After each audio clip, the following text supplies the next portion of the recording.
अस्सलाम वालेकुम dear students. आज हमारा जो टॉपिक है दैट इज़ आइसोथर्मल प्रोसेस। आपको पता होगा कि हम थर्मोडायनेमिक प्रोसेसेस जो हैं पढ़ रहे हैं। हमने आइसोकोरिक एंड आइसोबैरिक प्रोसेस जो हैं पढ़ लिए हैं। तो नेक्स्ट जो टॉपिक है ये इंपॉर्टेंट है हमारे पास, आइसोथर्मल प्रोसेस। तो यहाँ पे डेफिनेशन लिखी हुई है। आइसो जो है वो स्टैंड करता है for same, and thermal that means temperature. तो हम बता सकते हैं कि आइसोथर्मल प्रोसेस, जैसे हमने आइसोकोरिक का कहा था कांस्टेंट वॉल्यूम होना चाहिए, आइसोबेरिक कहा था कांस्टेंट प्रेशर होना चाहिए, तो आइसोथर्मल मींस कि हमारे पास कांस्टेंट टेम्परेचर होना चाहिए। तो डेफिनेशन सिंपल सी है, a process in which state of a system takes place or changes at constant temperature. Means state बदलेगी। स्टेट कैसे बदलेगी? टेम्परेचर नहीं बदलेगा, बल्कि प्रेशर बदल सकता है, वॉल्यूम बदल जाएगा। Okay, no problem.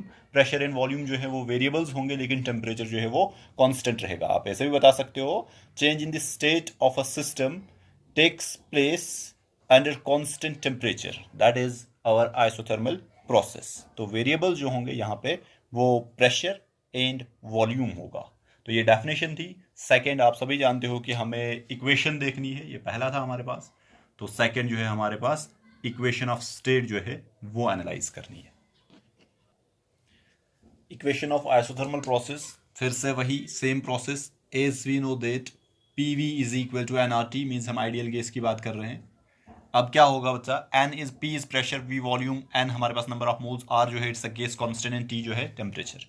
अब हम जानते हैं कि ये तीनों पैरामीटर्स जो हैं for an isothermal process they are constant. तो हमारे पास जो इक्वेशन बनेगी, equation for isothermal process, equation of state, that is P V is equal to constant. This is the equation of state for an isothermal process. ठीक है। इसी को अगर मैथड हमें न्यूमेरिकल प्रॉब्लम्स में यूज करना होगा तो इसी को मैं लिख सकता हूं P1V1 is equal to P2V2। ये भी हमारे पास न्यूमेरिकल प्रॉब्लम्स के लिए है। और इसमें हम बता सकते हैं कि in an isothermal process the pressure of a gas is inversely proportional to its volume, या उल्टा करके भी बता सकते हो कि हमारे पास वॉल्यूम जो है, मीन्स प्रेशर बढ़ाओगे तो वॉल्यूम घटेगा, प्रेशर घटाओगे तो वॉल्यूम जो है वो बढ़ेगा। जिसको कि हम ऐसे भी लिख सकते हैं, जो हमारा प्रेशर रहेगा that is proportional to some constant, ध्यान देना बच्चा, some constant divided by volume. And this constant की वैल्यू कोई पूछेगा कि क्या है, that is N R N T. N की वैल्यू होगी आपके पास, आर की कांस्टेंट वैल्यू है, फिक्स्ड वैल्यू है, टेम्परेचर जिस टेम्परेचर पे आपको निकालना होगा, तो अकॉर्डिंगली हमारे पास ये जो है कांस्टेंट की वैल्यू आ जाएगी। तो P is inversely proportional to C by T. मैं लिख सकता हूँ is equal to C by T, because हमने कांस्टेंट लिखा हुआ है। या फिर मैं लिख सकता हूँ और करके P is proportional to 1 by V, that means it is inversely proportional to volume. तो ये हमारे पास equation of state for isothermal process. तो थर्ड, आप जानते हो हमें इंडिकेटर डायग्राम पता होनी चाहिए आइसोथर्मल प्रोसेस की, तो वो हम सीखेंगे। इवन कि आप खुद से बना सकते हो। ये मैंने लिख दिया इंडिकेटर डायग्राम। तो इंडिकेटर डायग्राम हम जानते हैं, it's a graph between pressure and volume. तो एक तरफ से हम वाई एक्सिस के अलाउंग प्रेशर लेंगे और एक्स एक्सिस के अलाउंग वॉल्यूम लेंगे। अब इसमें क्या होगा, प्रेशर भी बदल रहा है और हमारे पास वॉल्यूम भी बदल रहा है। जैसे आइसोकोरिक के केस में हमने देखा था, वहां पे वॉल्यूम जो है वो कांस्टेंट रह रहा था, तो सीधे ऊपर की ओर था। हमने आइसोबेरिक में देखा था कि प्रेशर जो है वो कांस्टेंट था, तो हमारे पास जो है वो ऐसे आ रहा था, प्रेशर कांस्टेंट, लेकिन वॉल्यूम के साथ वॉल्यूम बदल रहा है। ठीक है। अब यहाँ पे क्या है, ध्यान दो, अगर आप इस इक्वेशन को जज कर सकते हो, P is inversely proportional to V, that or P is some constant times V, जो हमारे पास यहाँ पे कांस्टेंट डिवाइडेड बाय V। तो आप देखोगे कि ये हमारे पास एक रेसिप्रोकल फंक्शन है। तो रेसिप्रोकल फंक्शन का आप ग्राफ जानते हो, दैट इज रेक्टेंगुलर हाइपरबोला।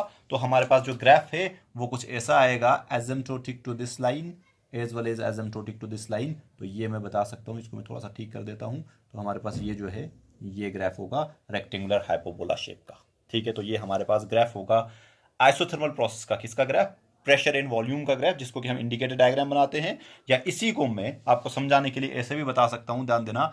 ये अगर हमारे पास कोई एक पॉइंट है, बिगिनिंग में इनिशियल पॉइंट ये है, अगर आप वॉल्यूम को बढ़ाओगे तो प्रेशर घटेगा, ये इधर की ओर, ये फाइनल हो सकता है हमारे पास सेकेंड। या फिर अगर वॉल्यूम को, this is volume, this is pressure, ये इनिशियल है, यहाँ पे था, यहाँ पे एक प्रेशर था हमारे पास, यहाँ पे वॉल्यूम था। आपने वॉल्यूम को घटाया तो इधर की ओर जाओगे, लेकिन जो प्रेशर की वेरिएशन होगी वो भी सॉरी वॉल्यूम को बढ़ा रहे हो, आगे जा रहे हो, वॉल्यूम बढ़ेगा लेकिन प्रेशर जो है घटेगा। कैसे घटेगा ये डायग्राम आपको बताएगा कि इनवर्स रिलेशन इन दोनों का होगा, या ऐसा ऐसा भी बता सकते हो जो कि मैं ऊपर के लिए आपको कहूंगा। ये इनिशियल स्टेज है और आप प्रेशर बढ़ा रहे हो, प्रोसेस आइसोथर्मल है। अगर आइसोथर्मल प्रोसेस है, प्रेशर के बढ़ाने से वॉल्यूम जो है वो घट जाएगा, और घटने का तरीका क्या होगा, वो रेसिप्रोकल होगा हमारे पास, कि मीन जितना आप प्रेशर बढ़ाओगे वॉल्यूम घटेगा, और इस रिलेशन से घटेगा, so that product of pressure and volume that remains constant. तो ये हमारे पास ग्राफ होगा, ये हमारे पास सेकंड जो है सेकंड स्टेज रहेगी। अगर मैं इसी में आपको कहूं, देखो ये एक्सपेंशन हो रही है, अगर मैं आगे की ओर जा रहा हूं तो एक्सपेंशन है, अगर मैं बैकवर्ड जा रहा हूं तो ये कंप्रेशन हो रही है। एक्सपेंशन मींस वॉल्यूम बढ़ रहा है और कंप्रेशन मींस वॉल्यूम जो है घट रहा है। तो अगर आपको कहा जाएगा एक्सपेंशन के केस में एरिया निकाल लो, सॉरी एरिया नहीं, आपको वर्क डन कहा जाएगा। मीन जब आप इनिशियल यहां से यहां चले गए तो आप क्या कहोगे, ये जो हमारे पास ग्राफ है, पीवी डायग्राम का ग्राफ है, इसके नीचे का जो एरिया होगा that will give us the work done. और जो यहां पे हमारे पास होगा, अगर कंप्रेशन की बात की जाएगी तो यहां से लेके यहां तक इस रीजन में जो भी एरिया आएगा that is equal to work done, जो हमने पढ़ा हुआ है area under P V diagram that gives work done. तो ये क्लियर है। होप कि आप ये इंडिकेटर डायग्राम प्लॉट कर सकते हो, बिकॉज सिंपल सा रेसिप्रोकल फंक्शन है, और हमने ग्राफ्स के केस में पढ़ा हुआ है कि रेसिप्रोकल फंक्शन का जो है ग्राफ वो कैसा होता है। नेक्स्ट हम वर्क डन की ओर मूव करेंगे। Work done in an isothermal process जो है हम डायरेक्टली कैलकुलेट कर सकते हैं, जो मैंने आपको कहा कि you can calculate it by using the graph PV diagram. और पीवी डायग्राम हमारे पास कुछ ऐसी है, इसके एरिया का समझ लो ये इनिशियल था, ये फाइनल था, या ये फाइनल, ये इनिशियल, ये फाइनल, जो भी आपकी मर्जी। इसके अंडर ग्राफ का जो है एरिया निकाल लो, you will get the work done. लेकिन ये ग्राफ जो है स्ट्रेट लाइन नहीं है जिससे कि आप डायरेक्टली कैलकुलेट कर सकते हो। तो मैंने कहा है कि जब इररेगुलर कर्व्स होंगी तो उनके अंडर का एरिया जो है बाय यूजिंग इंटीग्रेशन निकालते हैं। कोई नहीं, हम direct formula analytical method use करेंगे। तो हम जानते हैं small D W, small amount of work done is equal to pressure into D V, ये तो हम सभी जानते हैं। और हम चाहते हैं total work done between initial volume to final volume, जिसको कि हम बता सकते हैं V2 टू V1 और V1 टू V2, जो भी हमारे पास है।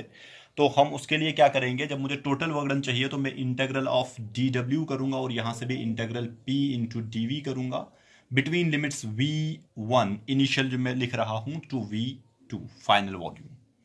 ध्यान देना बच्चा, अगर आपको पता होगा हमने अभी देखा था कि हमारा पीवी जो है वो कांस्टेंट रह रहा था। यहाँ पे थोड़ी सी चेंज करेंगे, पीवी जो है वो क्या रह रहा था, कांस्टेंट। तो हमारे पास क्या होगा, हम पी की जगह लिख सकते हैं some constant divided by volume, ठीक है, सी डिवाइडेड बाय वी। तो यहाँ पे भी मैं वही करूंगा, बिकॉज हमारे पास प्रेशर भी हमारे पास वेरिएबल हो सकता है और वॉल्यूम भी वेरिएबल हो सकता है। तो मैं नहीं बता सकता डायरेक्टली प्रेशर को जो है आप बाहर निकाल लो, मैं प्रेशर को in terms of volume put करूंगा।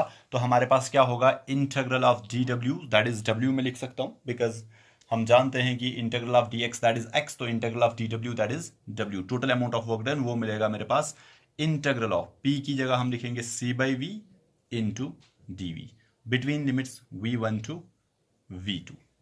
अब क्या होगा, ये C कांस्टेंट है, तो हमारे पास W जो है, इसको मैं ऐसे कर देता हूं, W जो है that is equal to C बाहर आ जाएगा, integral of 1 by V dV, between limits V1 to V2। और हम सभी जानते हैं integral of 1 by X D X, ये हमने पढ़ा हुआ है, that is log natural X, ठीक है ना, प्लस C। अगर इंडेफिनेट इंटीग्रल है, डेफिनेट इंटीग्रल है, तो इंटीग्रल कांस्टेंट नहीं लगता है, वो हम पढ़ चुके हैं।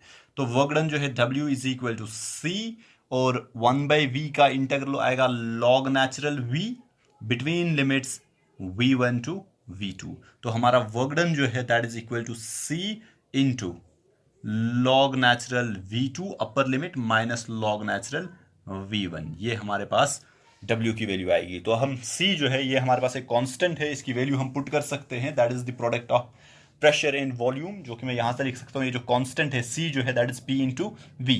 और हम जानते हैं आइडियल गैस इक्वेशन की PV is equal to nRT। तो ये जो कांस्टेंट है, या तो आप nRT लिखोगे बिकॉज टेम्परेचर कांस्टेंट है, आपको पता होगा, तो nRT की वैल्यू भी दे सकते हो, और इसमें PV भी लिख सकते हो। तो हम दोनों तरीकों से लिख सकते हैं। मैं लिखूंगा W is equal to, let it भी हम लिखेंगे अभी के लिए P1V1, ऑल्दो कि P1V1 की जगह आप P2V2 भी लिख सकते हो, क्योंकि हमने अभी देखा आइसोथर्मल प्रोसेस में P1V1 is equal to P2V2 is equal to P3V3, जो भी आपके पास होगा। या इसी को, ये किसके बराबर होगा, ये कांस्टेंट के बराबर है, that is equal to nRT। तो मैं इसको लिख सकता हूं nRT के बराबर भी। तो मैं अभी के लिए लिख रहा हूं P1V1, और यहां से आ जाएगा लॉग नेचुरल, लिख सकते हैं V2 divided by V1, why? Because log of m divided by n that is equal to log of m minus log of n. तो इसको उल्टा करके भी लिख सकते हैं, log of m minus log of n that is equal to log of m by n. तो ये हमारे पास एक रिलेशन आ गई, बिल्कुल करेक्ट रिलेशन है हमारे पास. इसी को मैं पीवी की जगह जो है वो लिख सकता हूँ एनआरटी. अगर n की वैल्यू 1 बता देता हूँ तो हमारे पास सिंपली आरटी आ जाएगा. इसको मैं लिख सकता हूँ W करके, W इज इक्वल टू, ध्यान से देखना, P V is equal to constant जो हम जानते हैं for isothermal process, P V is equal to N R T, that constant is N R T. तो हम लिख सकते हैं एन आर टी. इसमें भी अगर आप कहीं बुक्स पे खाली आर टी देखोगे तो समझ लेना कि उन्होंने जो अमाउंट ऑफ सब्सटेंस जो लिया हुआ है गैस का दैट इज 1 मोल. तो अगर एन की जगह 1 लिखूंगा तो आर टी आ जाएगा log natural V2 divided by V1. ये लिखा जा सकता है, ये एक और एक्सप्रेशन आ जाएगी. या इसी को आप कन्वर्ट कर सकते हो, देखो ये लॉग नेचुरल है तो आप इसको कॉमन लॉग में भी कन्वर्ट कर सकते हो. और हम जानते हैं जब हमें नेचुरल लॉग को कॉमन लॉग में कन्वर्ट करना होता है तो मैं डायरेक्टली मल्टीप्लीकेशन दूंगा 2.303 से. तो 2.302 और 303 जो भी आप लिखोगे, N R T log natural V2 divided by V1. तो ये हमारे पास एक्सप्रेशंस हैं कि वर्क डन जो है इन एन आइसोथर्मल प्रोसेस. आप इनमें से कोई भी एक्सप्रेशन यूज कर सकते हो, डिपेंड करेगा आपके पास क्या गिवन है. अगर इन प्रेशर इन वॉल्यूम गिवन है तो P1 V1 गिवन है तो आप ये यूज कर सकते हो. इसमें भी आप जो है लॉग नेचुरल को कन्वर्ट कर सकते हो कॉमन लॉग में बाय मल्टीप्लाइंग 2.303, तो आपके पास रिलेशन आ जाएगी. आपके पास टेम्परेचर गिवन है तो आप ये एक्सप्रेशन यूज कर सकते हो. चेंज इन वॉल्यूम आपके पास गिवन होगा V2 बाई V1. तो ये आपके पास जो है work done in an isothermal process की एक्सप्रेशन है. और इस पर डायरेक्टली आपके न्यूमेरिकल्स पूछे जाते हैं तो आपको पता होना चाहिए. अगर पता भी नहीं होगा तो 3 या 4 स्टेप्स में आप यहाँ से अगर आप डायरेक्टली सॉल्व करने बैठोगे तो P इंटू डी वी. और मैंने ये जो है सिंपल तरीका आपको बताया कि कैसे आप निकाल सकते हो वर्क डन. बहुत सारे तरीकों से जो है आप इसको कैलकुलेट कर सकते हो, तो जो आपकी मर्जी. लेकिन हमने यहाँ पे एक सिंपल सा प्रोसेस बता दिया जिससे कि आप वर्क डन कैलकुलेट कर सकते हो इन एन आइसोथर्मल प्रोसेस. तो चाहे ये एक्सप्रेशन बता दो, करेक्ट एक्सप्रेशन है, ये एक्सप्रेशन बता दो, ये एक्सप्रेशन बता दो, या इसमें चेंज कर लो 2.303 लॉग. फिर सॉरी, यहाँ पे लॉग नेचुरल नहीं अब आएगा, यहाँ पे कॉमन लॉग आएगा क्योंकि हमने चेंज किया है. लॉग टू द बेस 10 हम लिखेंगे और विदाउट बेस रखेंगे, दैट मीन्स कि कॉमन लॉग है. तो बिकॉज हमने चेंज किया है लॉग नेचुरल को ही तो चेंज किया है, ये मल्टीप्लीकेशन देके हम जानते हैं relation between common log and natural log. तो ये हमारे पास आइसोथर्मल प्रोसेस में वर्क डन था. अब हम आइसोथर्मल प्रोसेस में यूज करेंगे फर्स्ट लॉ ऑफ थर्मोडायनेमिक्स और चेक करेंगे कि एक्सप्रेशन क्या बनेगी. देखो बच्चा, हमने फर्स्ट लॉ ऑफ थर्मोडायनेमिक्स जो है यूज करना है किस केस में, आइसोथर्मल प्रोसेस में. तो हम जानते हैं फर्स्ट लॉ ऑफ थर्मोडायनेमिक्स हमें बताता है D Q is equal to D U plus D W. ये तो बेसिक एक्सप्रेशन है, मैथमेटिकल एक्सप्रेशन. अब आइसोथर्मल प्रोसेस है मीन्स हमारे पास T1 जो है that is equal to T2. ऐसा ही है ना, बिकॉज टेम्परेचर जो है वो नहीं बदलेगा. टेम्परेचर जो है हमारे पास दैट इज कॉन्स्टेंट. अगर टेम्परेचर कांस्टेंट है तो समझ लो आपकी internal energy constant, change in internal energy नहीं होगी. जो इंटरनल एनर्जी बिगिनिंग में थी, इंटरनल एनर्जी जब हमने पढ़ी थी तो मैंने आपको बताया था एक फॉर्मूला इंटरनल एनर्जी का. इंटरनल एनर्जी जो है, change in internal energy that is equal to NCV dt. This is change in temperature. अगर चेंज इन टेम्परेचर जो है जीरो है तो समझ लो change in internal energy that is zero.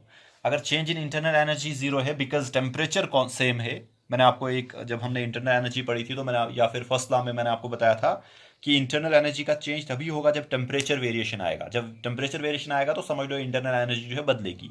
अगर टेम्परेचर में वेरिएशन नहीं आएगा तो इंटरनल एनर्जी बदलने का कोई क्वेश्चन ही अराइज नहीं होता. तो means in this case isothermal process में मैं लिख सकता हूं कि this change in internal energy is zero. अगर इंटरनल एनर्जी का चेंज जो है दैट इज जीरो तो फर्स्ट लॉ ऑफ थर्मोडायनेमिक्स जो है रिड्यूस हो जाएगा और बनेगा D Q is equal to D W. इसका क्या मतलब है, देखो हमने आइसोकोरिक प्रोसेस के केस में पढ़ा था whole of the heat is utilized to increase or to change the internal energy of a system. लेकिन आइसोथर्मल प्रोसेस में क्या हो रहा है, इन an isothermal process all the heat received by the system जो हमारे पास होगा, गैस जो भी हमारे पास होगी, that is utilized to accomplish the mechanical work. ये जो हमारे पास है सारी की सारी हीट जो है किस लिए यूज हो रही है, mechanical work means work done करने के लिए हमारे पास सारी की सारी हीट जो है यूज होगी. लेकिन किस केस में, अगर हमारा प्रोसेस जो है वो कैसा होगा, आइसोथर्मल. तो इस चीज का ध्यान देना. First law of thermodynamics reduce हो जाता है, हमारे पास d Q is equal to D डब्ल्यू. अगर आपको कभी कभार बताया जाता है कि प्रोसेस इज आइसोथर्मल तो वहां पे आपको simply first law of thermodynamics use करना है. तो आप डायरेक्टली लिख सकते हो D Q is equal to D W. Why? Because the change in internal energy that is zero. ये क्लियर है? होप कि हमारे पास फर्स्ट लॉ ऑफ थर्मोडायनेमिक्स जो है आप इजीली अप्लाई कर सकते हो आइसोथर्मल प्रोसेस के केस में। तो अब कुछ एग्जांपल्स जो है आइसोथर्मल प्रोसेस में, अच्छा सिंपल सी एग्जांपल जो हम बताएंगे, फेज चेंज जब भी होगा ना, मींस एक स्टेट से दूसरी स्टेट में, एक फेज से दूसरी स्टेट में जब भी सबस्टेंस चला जाएगा वो आइसोथर्मल होता है। जैसे हम कहेंगे आइस से हमारे पास आइस मेल्ट होता है और किस में कन्वर्ट हो जाता है? वाटर में, means liquid water. This is solid and this is liquid. मैं वाटर लिख रहा हूं तो लिक्विड, आइस लिख रहा हूं तो समझ लो solid.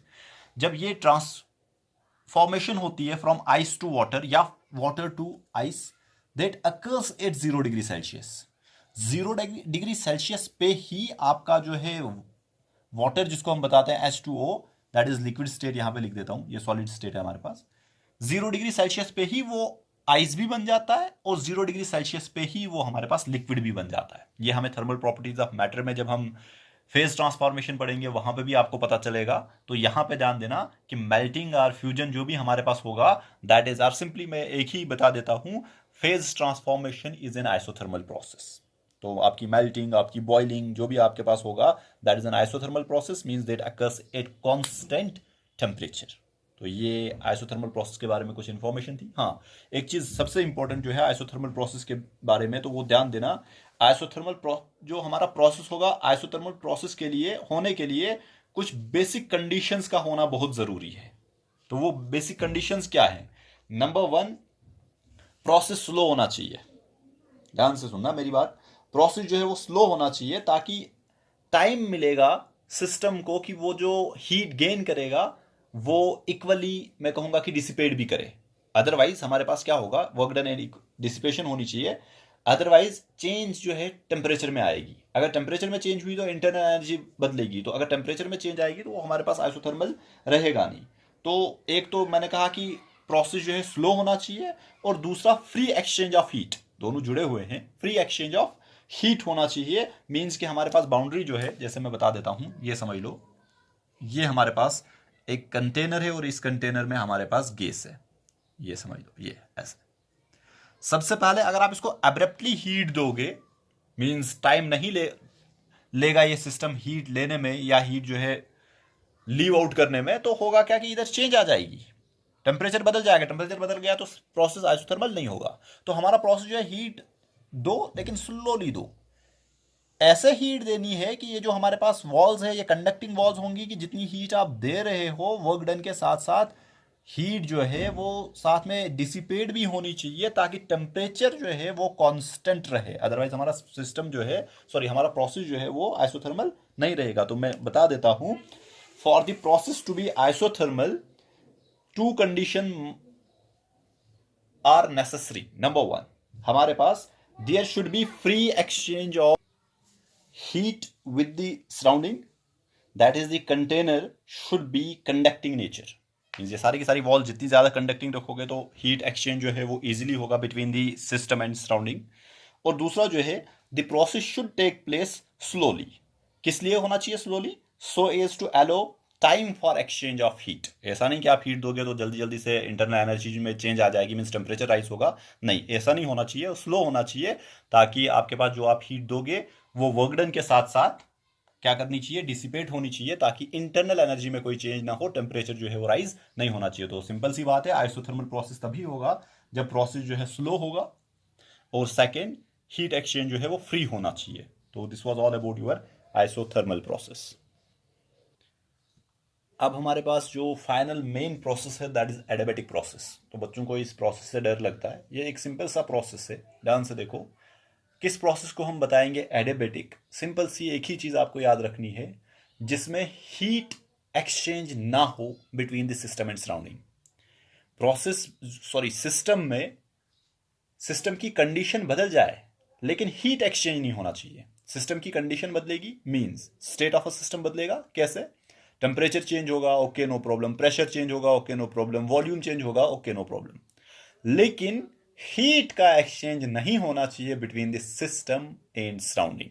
Such a process is known as adiabatic process. तो जो हम सिंपल सी डेफिनेशन बता सकते हैं, a process which occurs without transfer of heat, और मैटर की बात भी करेंगे हम, सिंपली हीट की बात करते हैं, between the system and surrounding.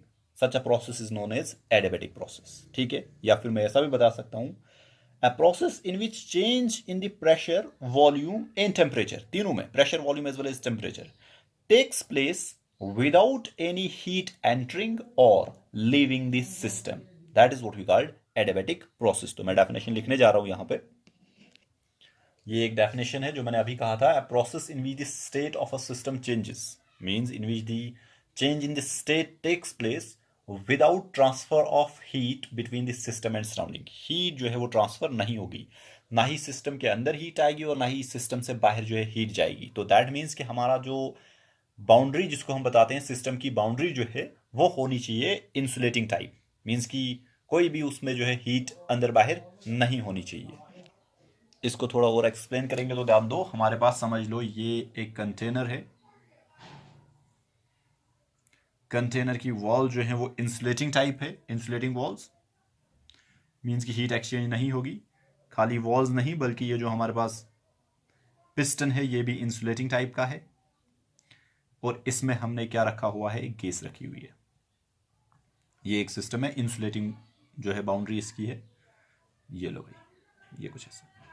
तो क्या होगा ध्यान से देखना. मैं कुछ कंडीशंस आपको यहाँ पे बता देता हूँ कि पॉसिबिलिटी क्या है, क्योंकि बच्चे कंफ्यूज हो जाते हैं कि इस सिस्टम में जो है हीट जो है नहीं आएगी तो कैसे हो जाएगी, चेंजेस कैसे आ जाएंगी, स्टेट ऑफ अ सिस्टम कैसे बदलेगा. समझ लो हमने पहले क्या किया, हमने ये कुछ गैस ली है एक कंटेनर में, इंसुलेटिंग कंटेनर में, एयर टाइट पिस्टन, मीन्स की पिस्टन भी हमारे पास इंसुलेटिंग ही है. और आप गैस को कंप्रेस कर रहे हो. कंप्रेस करने का मतलब मीन्स बाहर से आप फोर्स लगा के पिस्टन को जो है नीचे धकेल रहे हो. ऊपर से फोर्स लगा के पिस्टन को आप नीचे ले रहे हो. मैं उसको ब्लू से प्लॉट कर रहा हूं. समझ लो यहां पे पहुंचाया आपने, ये ऐसे नीचे पहुंचाया, इसको ऊपर से धकेला नीचे की ओर. तो होगा क्या, आपके पास वॉल्यूम जो है वो डिक्रीज हो रहा है. जो अभी तक वॉल्यूम था अब वो वॉल्यूम नहीं रहेगा, वॉल्यूम जो है वो डिक्रीज होगा. और साथ में या जो मेन चीज यहां पे है, जब आप पिस्टन को नीचे की ओर धकेलोगे तो kinetic average kinetic energy of the molecule जो है, या मैं सिंपली कहूंगा कि काइनेटिक एनर्जी ऑफ मॉलिक्यूल जो है वो बढ़ेगी. वाई? बिकॉज वहां पे होगा क्या, उनके बीच में जो कोलिजन्स हैं वो बढ़ जाएंगे. मीन्स कि हीट जो है वो लिबरेट हो जाएगी. हमारे पास हीट जो है सिस्टम की वो लिबरेट, मीन्स यहां पे समझ लो हीट लिबरेशन हो जाएगा. वाई? क्योंकि आपने प्रेस किया, कम जगह उनको मिली, तो हमारे पास होगा क्या, हीट लिबरेशन हो जाएगी. कोलिजन ज्यादा होंगे तो हीट लिबरेट होगी. अब वो हीट जो है बाहर जा नहीं सकती है. जब वो हीट बाहर नहीं जाएगी तो वो क्या करेगी हमारे पास, बिकॉज बैरल इंसुलेटिंग है, तो उसकी मदद से सिस्टम का टेम्परेचर जो है बढ़ जाएगा.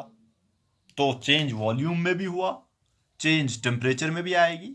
और खुद से देख लो कि आपका प्रेशर जो है वो खुद से वेरी कर जाएगा. वाई? बिकॉज अभी तक सेम गैस जो है इतने वॉल्यूम में थी और अब हम बता रहे हैं कि वॉल्यूम घट गया. वॉल्यूम घटने की वजह से टेम्परेचर जो है, जो कि दिख रहा है, हीट लिबरेशन हो जाएगी. टेम्परेचर जो है यहाँ पे इंक्रीज हो जाएगा, राइज हो जाएगा, और प्रेशर भी जो है गैस का वो बढ़ जाएगा. तो हमारे पास वॉल्यूम, टेम्परेचर एंड प्रेशर तीनों के तीनों जो है चेंज हो रहे हैं, लेकिन हीट को हमने बाहर जाने नहीं दिया. वो जो हीट लिबरेट हुई थी, जो कि बाहर जाने की कोशिश कर रही थी, इंसुलेटिंग बैरल था, उसकी वजह से टेम्परेचर जो है वो राइज हुआ. या इसी का उल्टा भी कर सकते हो. अब हम क्या करेंगे, अब हमारे पास पिस्टन जो है नीचे नहीं आएगा, हम पिस्टन को ऊपर की ओर खींचेंगे. हम खींचेंगे बाहर से ऊपर की ओर खींचेंगे. ये पहले इधर तक था ये, और हम इसको क्या करेंगे, ऊपर की ओर खींचेंगे. जब हम ऊपर की ओर खींचेंगे इस पिस्टन को, समझ लो ये यहां पहुंचा, तो एक्सपेंशन करा रहे हैं हम. पिस्टन ऊपर चला गया, ये इधर. जब हम एक्सपेंशन कराएंगे तो वहां पे हीट जो है वो एब्जॉर्ब हो जाएगी. जब हीट एब्जॉर्ब हो जाएगी उसका रिजल्ट क्या होगा, टेम्परेचर जो है वो नीचे आ जाएगा, मीन्स टेम्परेचर फॉल हो जाएगा. वही बिकॉज कुछ एनर्जी जो है गैस लेगी और वो नया वॉल्यूम ऑक्यूपाई करने में जो है एनर्जी जो लेगी, that is in the form of, मैं कहूंगा कि जो इसमें हीट छुपी हुई थी, हीट जो है वो एब्जॉर्ब करेगी. हीट एब्जॉर्ब करेगी तो टेम्परेचर जो है वो फॉल करेगा. तो ध्यान देना, ये इंपॉर्टेंट चीजें हैं. एडियाबेटिकली ध्यान से सुनना. एडियाबेटिकली मींस एडियाबेटिक प्रोसेस में क्या होगा, जब आप कंप्रेशन करोगे, जब आप कंप्रेशन करोगे तो टेम्परेचर जो है वो राइज होगा. और जब आप एक्सपेंशन करोगे, एडियाबेटिक एक्सपेंशन जब होगी तो टेम्परेचर जो है वो फॉल होगा. पूछा जाता है आपके केस में, आपके एग्जाम्स में पूछा जाता है कंसेप्चुअल क्वेश्चंस कि बताओ भाई एडियाबेटिक एक्सपेंशन में टेम्परेचर राइज होगा या फॉल होगा. तो टेम्परेचर फॉल हो रहा है। Temperature fall means heat absorb हो रही है। हीट एब्जॉर्ब किस में यूज हो रही है? वो वॉल्यूम जो बढ़ गया उसको गैस को एक्सपैंड करने में यूज हो रही है, तो टेम्परेचर फॉल हो रहा है। तो यहां से कंप्रेशन के केस में हीट लिबरेट होती है, वो हीट बाहर नहीं जा सकती है। जब बाहर नहीं जाएगी तो वो क्या काम करेगी? वो टेम्परेचर राइज का काम करेगी। यहां पे एक्सपेंशन के केस में एब्जॉर्ब, अब कोई कहेगा बाहर से एब्जॉर्ब करेगी तो टेम्परेचर के साथ क्या होगा? बाहर से तो एब्जॉर्ब ही नहीं कर सकती, वो तो अपनी ही हीट एब्जॉर्ब कर रही है। जब अपनी हीट एब्जॉर्ब करेगी तो समझ लो टेम्परेचर जो है उसका क्या हो जाएगा? फॉल हो जाएगा। मीन उसकी इंटरनल एनर्जी जो है वो चेंज हो जाएगी, वो घट जाएगी, और वो इंटरनल एनर्जी जो है वो यूज होती है in order to do work expansion के केस में। तो ये हमारे पास जो है एडियाबैटिक प्रोसेस था, जिसकी डेफिनेशन, और ये मैंने आपको बताया कि कंप्रेशन, एडियाबैटिक कंप्रेशन में क्या होगा और एडियाबैटिक एक्सपेंशन में क्या होगा। सेकंड हमारे पास जो इक्वेशन ऑफ द स्टेट है फॉर एन एडियाबैटिक प्रोसेस, वो ध्यान से देखो। इसको हम अभी डिराइव नहीं कर रहे, मैं डायरेक्टली आपको एक इक्वेशन बता दूंगा और वो आप दिमाग में रखोगे, डेरिवेशन बाद में आएगी। अभी के लिए जो सेकंड हमारे पास है दैट इज इक्वेशन। तो एडियाबैटिक प्रोसेस की एक इक्वेशन में बता देता हूं, डिफरेंट इक्वेशंस आपको मिलेंगी। तो हमने अभी तक हर एक को प्रेशर एंड वॉल्यूम के केस में कहा, तो मैं यहां पे भी कहूंगा the equation for adiabatic process is P V raise to the power gamma. ये सिंपल इक्वेशन नहीं है जो अभी तक हमारे पास आ रही थी, P V is equal to constant, v by T is equal to constant, जो हमारे पास आ रही थी। अब हमारे पास पी वी और एक नई टर्म आ रही है raise to the power gamma, that is constant. ये क्या रहेगा? कांस्टेंट। अब यहां पे अब प्रेशर तो हम जानते हैं, P stands for pressure, V stands for pressure. बच्चे अब बताएंगे सर ये गामा क्या है? तो ये जो गामा है that is what we called adiabatic index. This is adiabatic index. और ये एडियाबैटिक इंडेक्स गामा किसके बराबर होता है? This is the ratio of Cp divided by Cv। और हमने पढ़ा हुआ है, इसीलिए मैंने कुछ चीजें थर्मोडायनेमिक्स में पढ़ाई जो कि थर्मोडायनेमिक्स का पार्ट नहीं थी, लेकिन मैंने पढ़ाई थी क्योंकि हम जानते थे आगे जो है यूज होने वाली है। This gamma is Cp divided by Cv। What is this Cp? Cp is the specific heat capacity at constant pressure and Cv is specific heat capacity at constant volume। ये जो हमारे पास गामा की value है ये depend करेगी हमारे पास gas जो है मोनोएटॉमिक है, डायएटॉमिक है, जो कि हम काइनेटिक थ्योरी ऑफ गैसेस में पढ़ेंगे, वहां से आपको और क्लियर हो जाएगा। और फिर ये दोनों मिल जाते हैं। आपके कॉम्पिटिटिव एग्जाम में थर्मोडायनेमिक्स का कोई चैप्टर नहीं है, आपके पास 3 चैप्टर मिलके वहां पे एक चैप्टर बन जाता है, thermal properties of matter, second thermodynamics का जो ये वाला पोर्शन हम पढ़ रहे हैं, और third kinetic theory of cases. ये 3 चैप्टर मिलके, बिकॉज ये रिलेटेड हैं एक दूसरे के साथ। तो ध्यान देना, ये तीनों का जब आपके पास पूरी इंफॉर्मेशन होगी फिर जाके आप इसके प्रॉब्लम्स जो है सॉल्व कर सकते हो। जैसे यहाँ पे गामा यूज होता है, आपको डायरेक्टली कहा जाएगा मोनोएटॉमिक गैस, तो मोनोएटॉमिक गैस का गामा जो है हम वो निकालेंगे आगे जाके काइनेटिक थ्योरी ऑफ गैसेस में, तो फिर जाके आपको पता चलेगा कि मोनोएटॉमिक में ये गामा किसके बराबर होता है, डायएटॉमिक में गामा किसके बराबर होता है। तो ये बाद की बात है, अभी के लिए सिर्फ इक्वेशन को ध्यान देना, P V raise to the power gamma that is constant, one of the equation. Adiabatic process में टेम्परेचर एंड वॉल्यूम के केस में भी हमारे पास एक्सप्रेशन आ जाएगी। वॉल्यूम एंड टेम्परेचर, जैसे हमने कहा प्रेशर एंड टेम्परेचर भी हमारे पास एक्सप्रेशन आएगी। अभी के लिए सिंपल सी एक equation, P V raise to the power gamma is equal to constant where gamma is adiabatic index and gamma is equal to Cp by Cv। तो ये हमारे पास इक्वेशन थी। अब नेक्स्ट हम इंडिकेटर डायग्राम देखेंगे इसकी। अब मैंने यहाँ पे लिख दिया इंडिकेटर डायग्राम, और हम जानते हैं indicator diagram it is a graph between pressure and volume, ठीक है ना। और इक्वेशन है पी वी, इसलिए मैंने ये इक्वेशन दिखाई, P V is raise to the power gamma is equal to constant. तो अगर हम पी एंड वी की रिलेशन देखेंगे तो that is some constant divided by v raise to the power some constant. This gamma is constant because Cp constant होगा, Cv constant होगा, तो ये भी हमारे पास एक कांस्टेंट होगा।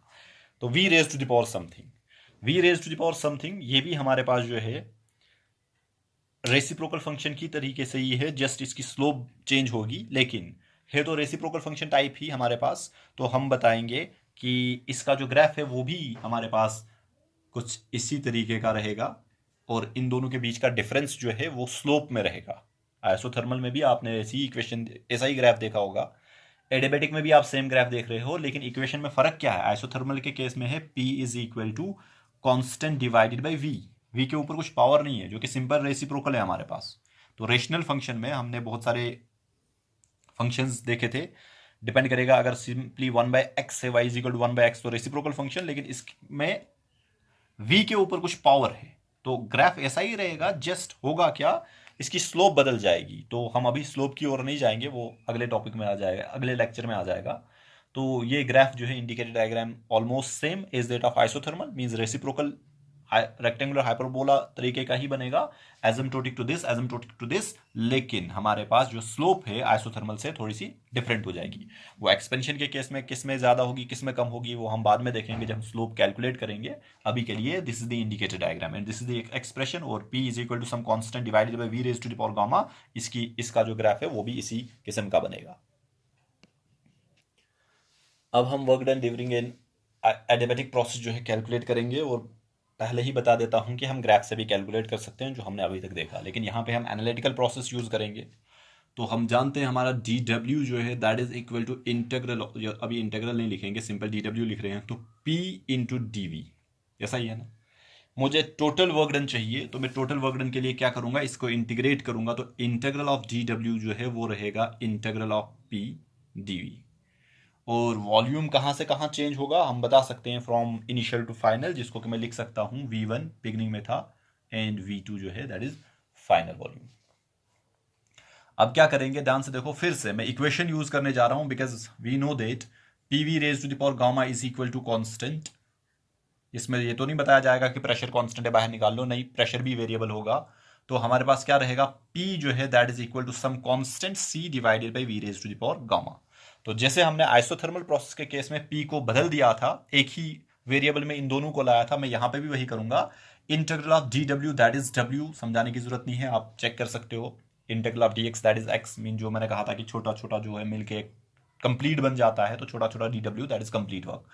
ये किसके बराबर आएगा, इंटीग्रल ऑफ P की जगह क्या लिखेंगे, C divided by V raise to the power gamma into dv between limits V1 to V2, ठीक है, इनिशियल टू फाइनल। तो वर्क डन किसके बराबर आएगा, फिर से C को हम बाहर निकालेंगे कांस्टेंट, तो integral of 1 by V raise to the power gamma into dv between limits V1 to V2। इसी को मैं आगे लिख देता हूं एक स्टेप, C ऐसे ही रहेगा, तो इसको हम integral of 1 by V raise to the power gamma है, तो मैं इसको लिखूंगा V raise to the power minus gamma dv between limits V1 to V2। इसको इंटीग्रेट कर लो, और इंटीग्रल का एक सिंपल सा फॉर्मूला है हमारे पास, जो कि मैं यहां पे लिखूंगा, integral of x raise to the power n dx, सभी बच्चे जानते हैं, that is x raise to the power n plus 1 divided by n plus 1। तो वही मैं यहां पे लगाऊंगा, लेकिन इसमें कंडीशन है n जो है 1 के बराबर जो है नहीं होना चाहिए, ऐसा ही है ना। तो हमारे पास n जो है 1 के बराबर नहीं है, माइनस गामा है, तो कोई नहीं, w जो है हमारे पास किसके बराबर बन जाएगा, w is equal to c, और इसकी वैल्यू जो है हम देंगे v raise to the power minus gamma plus 1 divided by minus gamma plus 1 between limits v1 to v2। इसी को मैं आगे लिखने जा रहा हूं नेक्स्ट स्टेप, बिकॉज यहां पे फिर पहुंचेगा नहीं c, और इसको मैं चेंज करूंगा, ध्यान देना, माइनस गामा प्लस 1 है, माइनस गामा प्लस 1 है, तो मैं पहले जो है 1 लिख सकता हूं और उसके बाद माइनस गामा लिखूंगा, तो v raise to the power 1 minus gamma divided by 1 minus gamma between limits, अभी मैंने लिमिट्स नहीं दी, v1 टू v2। अब आप लिमिट्स अप्लाई कर सकते हो, तो w जो है वो आएगा कांस्टेंट इनटू अपर लिमिट जो है हमारे पास that is v2 1 minus gamma, minus lower limit जो है that is v1 1 minus gamma, और ये जो कांस्टेंट है इसको मैं बाहर ले सकता हूं, 1 माइनस गामा को बाहर लेंगे। अब c की वैल्यू आप जानते हो, या फिर आप ये वापस दे सकते हो, c किसके बराबर होगा, pv raise to the power gamma के बराबर। तो अकॉर्डिंगली आप लिख सकते हो c की जगह pv raise to the power gamma, और आपके पास रिजल्ट मिलेगा। और हम जानते हैं ये एक्सप्रेशन, हम जानते हैं P1 V1 raise to the power gamma is equal to P2 V2 raise to the power gamma. Why, because PV raise to the power gamma is constant. तो ये न्यूमेरिकल्स के लिए जो मैंने वहां पे नहीं बताया था, आप नोट कर सकते हो कि न्यूमेरिकल प्रॉब्लम्स के लिए आप ये एक्सप्रेशन यूज कर सकते हो, P1 V1 raise to the power gamma is equal to P2 V2 raise to the power gamma, because PV raise to the power gamma is equal to constant.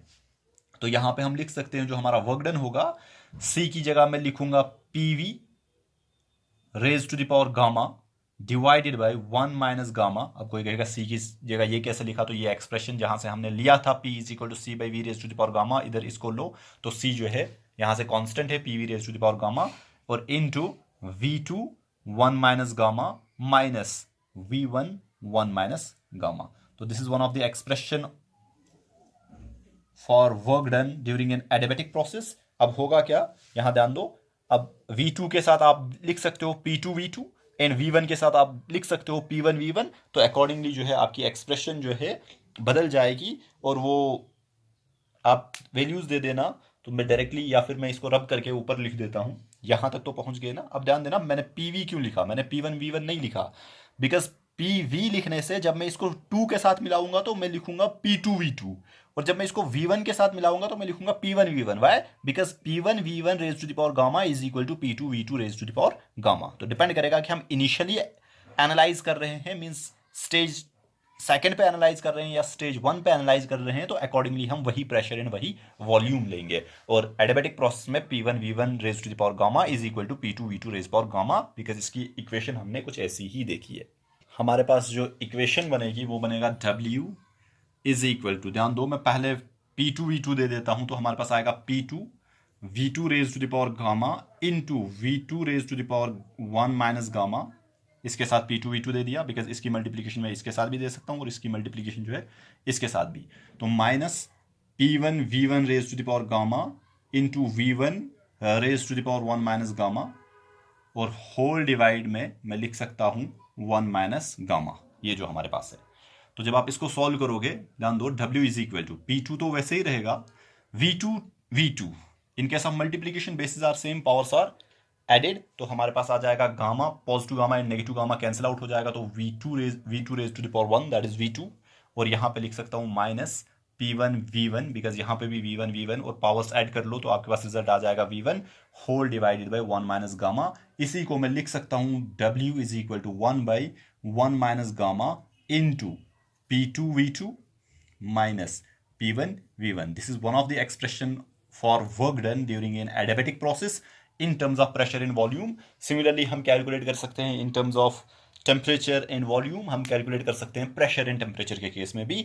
वो जब हम डिफरेंट रिलेशंस देखेंगे adiabatic process में, तो उसके बाद आप खुद से प्रेशर की जगह जो है टेम्परेचर चेंज कर सकते हो, वॉल्यूम की जगह टेम्परेचर चेंज कर सकते हो, तो अकॉर्डिंगली जो है आपके पास डिफरेंट इक्वेशंस मिलेंगी वर्क डन की। तो this is one of the expression for work done, जो कि बेसिक एक्सप्रेशन है इन terms of pressure and volume. तो ये हमारे पास एडियाबैटिक प्रोसेस के केस में वर्क डन था, जो कि आपको एक्सप्रेशन जबानी पता होनी चाहिए या फिर आप डिराइव कर सकते हो। न्यूमेरिकल्स के लिए डायरेक्टली याद होनी चाहिए आपको ये एक्सप्रेशन है, और डिफरेंट एक्सप्रेशंस जो है हमारे पास आ जाएंगी। और अब हमने एडियाबैटिक प्रोसेस में जो है फर्स्ट लॉ अप्लाई करना है। मैं चाहता हूं कि आप वीडियो को 2 मिनट के लिए पॉज कर लो और खुद से रिलेशन निकाल लो कि हमारे पास फर्स्ट लॉ की एक्सप्रेशन क्या बनेगी। तो ध्यान दो, हमारे पास dq जो है फर्स्ट लॉ बताएगा dq is equal to du plus dw, ऐसा ही है ना। अगर प्रोसेस एडियाबैटिक है, हीट ना ही सिस्टम को दी जा सकती है और ना ही उससे ली जाएगी, तो हमारा dq जो है दैट इज 0। अगर dq 0 है तो du जो है वो बन जाएगा माइनस dw। तो जो हमने बिगनिंग में भी कहा था कि जब हम सिस्टम को एक्सपैंड करेंगे या कंप्रेस करेंगे एडियाबैटिकली, तो होगा क्या, जो भी हो रहा है सिस्टम के अंदर ही हो रहा है, बाहर से कोई हीट जो है वो नहीं आएगी, ना ही बाहर जाएगी। तो कंप्रेशन के केस में हमने कहा था कि हीट जो है वो लिबरेट हो जाएगी, मींस जो आप work done on the piston करोगे वो जो है वो सिस्टम की इंटरनल एनर्जी बढ़ाएगा, जिसको कि हमने कहा था कि टेम्परेचर राइज करेगा। और जब हम इसको एक्सपेंशन करेंगे तो हमने कहा था कि ये internal energy of a system जो है वो घटाएगा, कैसे, जो है हीट एब्जॉर्ब करके। सिस्टम की हीट ही जो है वो यूज की जाएगी एक्स्ट्रा स्पेस ऑक्यूपाई करने के लिए, तो उसकी वजह से हमारे पास इंटरनल एनर्जी जो है वो डिक्रीज कर जाएगी, मींस टेम्परेचर जो है फॉल कर जाएगा। तो ये हमारे पास एक्सप्रेशन है अगर हम फर्स्ट लॉ ऑफ थर्मोडायनेमिक जो है एडियाबैटिक प्रोसेस में अप्लाई करेंगे। तो होप कि आपको पता चल गया होगा। मैं कुछ यहाँ पे ग्राफ्स प्लॉट करूंगा, बिकॉज हमने इंडिकेटर डायग्राम तो पढ़ ली, हमारे पास डिफरेंट और भी ग्राफ्स हो सकते हैं, तो वो आप खुद से प्लॉट करोगे फॉर डिफरेंट प्रोसेसेस। मैंने यहाँ पे ग्राफ्स प्लॉट किए वॉल्यूम एंड टेम्परेचर के बीच में, प्रेशर एंड टेम्परेचर के बीच में, और मैं चाहता हूं कि हर एक प्रोसेस के isochoric, isobaric, isothermal as well as adiabatic process कि ये ग्राफ्स आप खुद से प्लॉट कर लो। हमने indicator diagram means pressure versus volume आपको सिखाए बनाने। आप इक्वेशंस को थोड़ा सा देख लो कि क्या होगा किस प्रोसेस में volume temperature and pressure temperature, हर एक प्रोसेस के लिए ये 2 ग्राफ्स जो है आप मुझे प्लॉट करके दोगे। Thank you. ये भी आपके लिए असाइनमेंट है, पढ़ के जो मैंने बोला है वो कर लेना।